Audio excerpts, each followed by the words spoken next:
I heard Andrew Cole speaking about the 99 treble, and he referred to that team at the time as a band of brothers.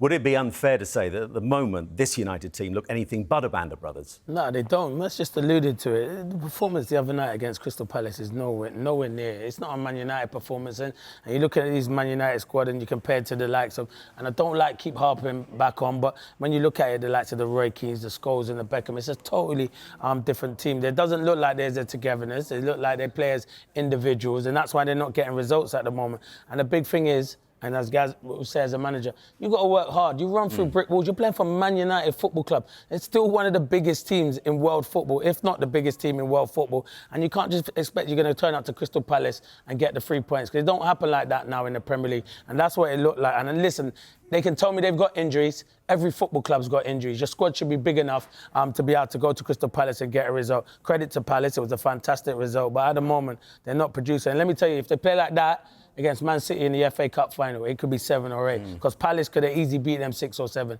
They missed numerous opportunities on the night. But it's a great performance from Palace, but poor from Man United. What do you sense, Gary, that they'll do about Erik ten Hag? Because he's had the backdrop of injuries, but then a lot of clubs this season, you look at the likes of Luton, Newcastle, to name but a few, have had lots of injuries this season. There's been the rumbling on of the ownership issue for a lot of this season and beyond. But surely as a club, they cannot continue to go through this cycle of replacing a manager every couple of years or so. Have they got to stick with him for you?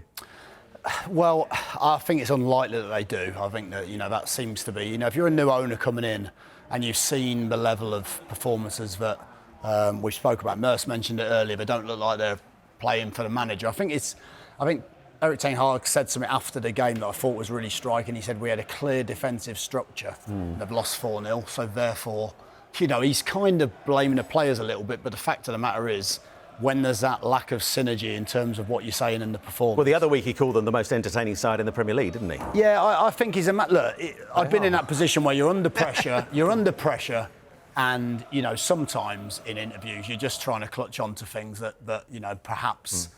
take the focus away. But I think if you're those owners coming in, I think it's clear you have to probably make a change just to see it. But there's a lot of work to do behind the scenes. Well, you look at some of their recruitment, I mean, we talk about being out running games, but at times they're putting teams out that just cannot physically live with the top 4 teams, let alone technically. I said a couple of weeks ago, I think they need Ancelotti. I know Ancelotti's got another year left at Real Madrid, but they could go on and win the Champions League.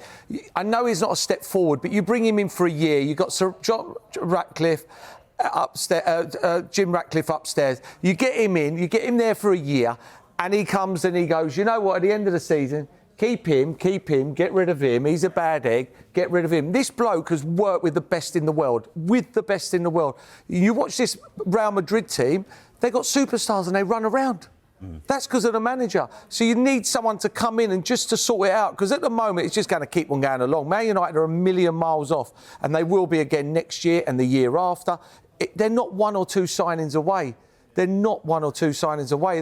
a long way away. And I know you hear at the back scenes at Man United, and they're going to stop this and they're going to stop that, and you've got to come into work. That ain't where it's all wrong. It's all wrong on the pitch. They're the ones who are getting the 300 grand a week, not the people working from home getting whatever they're getting a week. It's the ones on the pitch. Sort that out. Don't start nipping around with nitpicking with other things you hear.